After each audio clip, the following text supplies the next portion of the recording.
Hi, this is Ike from Groovy Entertainment. Today we got another book on the record to play for you. Today's book is Superman, The Man from Kryptonite from 1978. So let's get started. The Man from Krypton. Faster than a speeding bullet. More powerful than a locomotive. Able to leap tall buildings in a single bound. Look, up in the sky. It's a bird. It's a plane. No, it's Superman.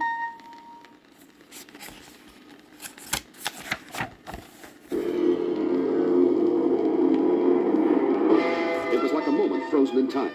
Frozen in slow motion. An onrushing truck. A young boy on a skateboard. But it wasn't in slow motion. It was real. And unless the truck stopped or the boy swerved, the inevitable would happen. Watch out! Stop! Stop! Stop! No! Suddenly, the boy fell from the skateboard right in the path of the oncoming truck. I zoomed downward into the street, stopped the truck with my right hand, picked the boy up on my left, and headed for the skies.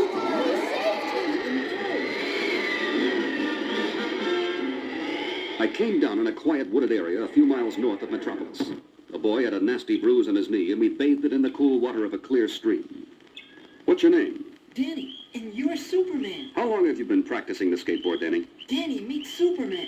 Boy, wait till the gang hears this. You know, that could have been a nasty accident. I sure wish I had the kind of strength you have. And city streets aren't exactly the place for skateboarding, are they? Do you have special exercises you do? I mean, like push-ups and all that? You're not listening to a word, are you? Sure I am. You come from another planet, right? Tell you what, Danny, if I answer your questions, will you answer mine? Deal. Me first. What planet were you born on? Krypton. Where's that? Far away, Danny. Very far away. In another galaxy.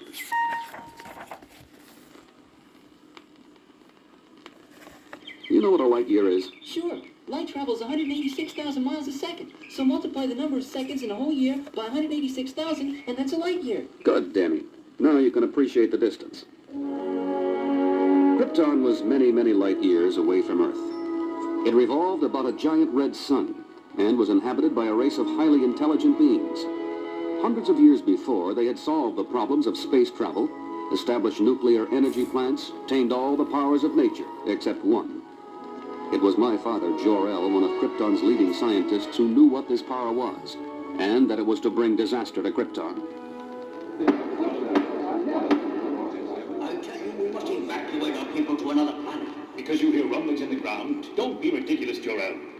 These are more than mere rumblings. There are powers beneath our planet's shell that are beyond our comprehension. Within a year, Krypton will explode like a gigantic bomb. Jor-El, your imagination's running amok. Impossible. Sheer nonsense. The man's insane. I was just a small tyke at that time, but I can still hear my mother's voice singing lullabies, crooning the ancient folk songs of Krypton.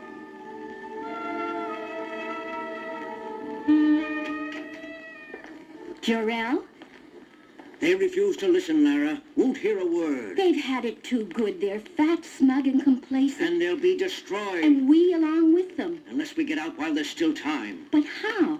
I'll build a spaceship for us and our son. He's so little, Jor-El. So small to die. Can you? Can you build this spaceship? I can try.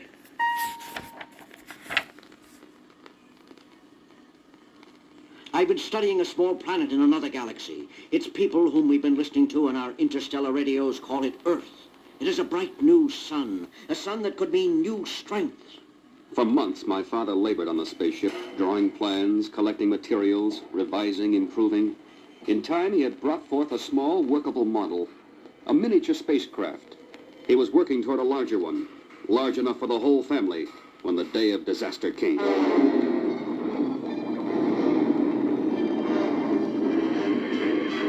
As my father had predicted, Krypton had become one gigantic bomb. Tremors shook the earth, huge cracks riffled the surface, gaping holes suddenly yawned. Oceans roared and surged landward.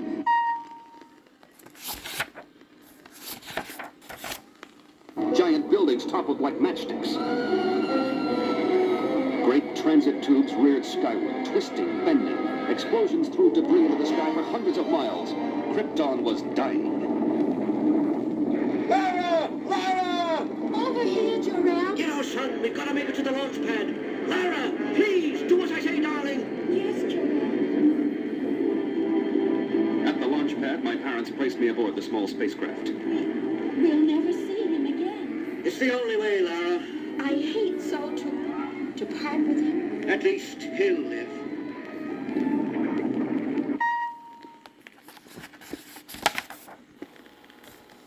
Hurry, Jor-El. The quakes are coming closer. Everything's ready. All controls.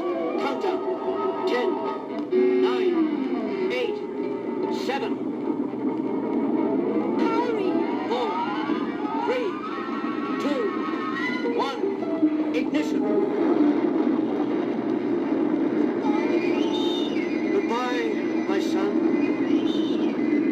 Happy journey. Live, my son. Live.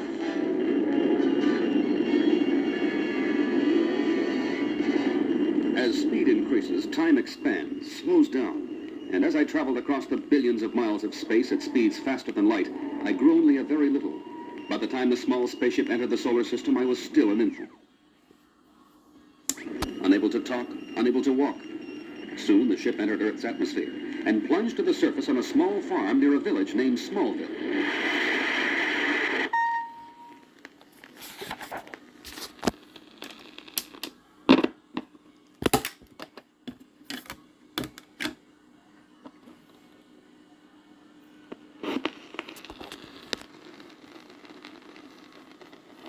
I don't know how long I lay there, perhaps for days, until I was finally discovered. Hey, Martha. Need something, Jonathan? Come here, Martha. Look at this thing. What is it? Well, I'd reckon it was a rocket ship. I'd reckon the same, Jonathan. Somebody's idea of a practical joke, I guess, or a publicity stunt. Let me get this consarn thing open. Well, I'll be. It's a baby. Baby boy. You think he's a Martian, Jonathan? Heck, Martha, why, just look at him. Just as human and cute-looking as any baby I ever did see. Oh, he's such a darling, Jonathan. Just what we always wanted, but never could have. Now, don't get your hopes up, Martha. You know we'll have to take him to the foundling home. We could adopt him, Jonathan. Only if the home passed on us, Martha. We'll see. Maybe. Have you made any decision yet, Doctor? You've got to realize, Mrs. Kent, that the Smallville Children's Home will have to make a thorough investigation before the boy is passed on to you for adoption. Of course, Dr. Thomas. And we'll make every effort to locate his real parents first. Other than that, I can only say he seems to be a healthy baby. Very healthy. Yes. Goodbye. Doctor, look at this.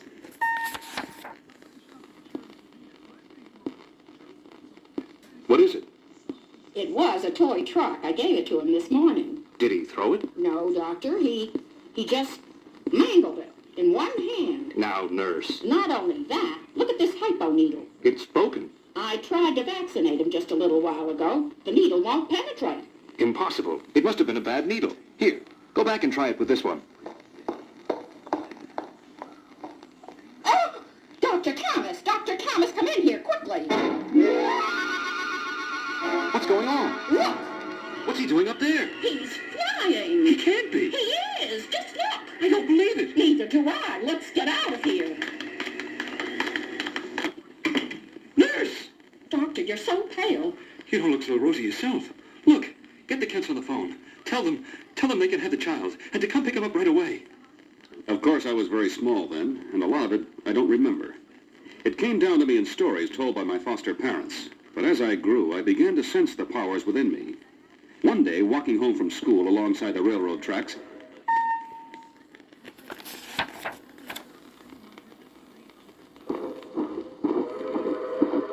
I heard the whistle of an approaching train behind me, and I began to run, just for kicks. At first, it was just a lark, but as my strides lengthened and my pace picked up, I began to notice I was keeping up with the train. Putting on a burst of speed, I went ahead of it, past it, and got to the crossing in plenty of time. And I wasn't even out of breath.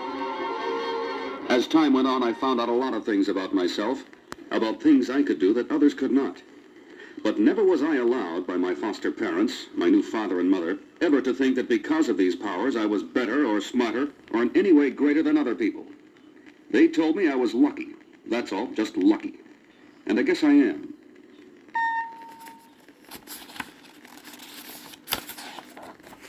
And when my father took ill and he lay in the hospital waiting for his final day, I don't have long, son. And there's one last thing I must say to you.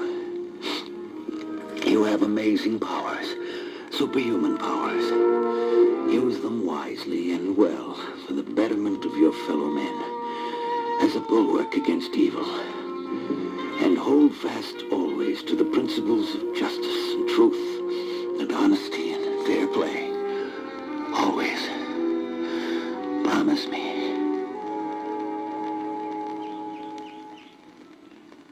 Danny? Huh? I didn't mean to be so long-winded. Heck, I could listen all day. I mean, gosh, you know, that's some story. Gee. Look, I've got your skateboard fixed, but you've got to promise me. I know. Not in the city streets, I know. Promise? Promise. Good. Now, let me give you a ride home. Up in the sky? Up in the sky. Let's go. Up and away.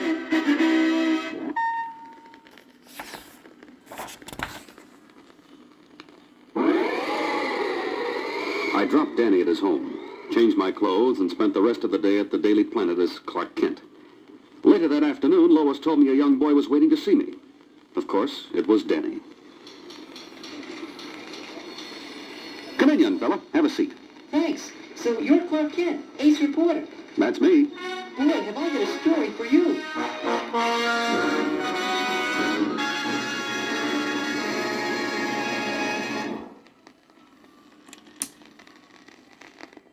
So that was Superman, the man from Krypton, from 1978. So if you like, subscribe, share, and comment, and have a groovy day. And our next book will be Bugs Bunny Goes to the Dentist.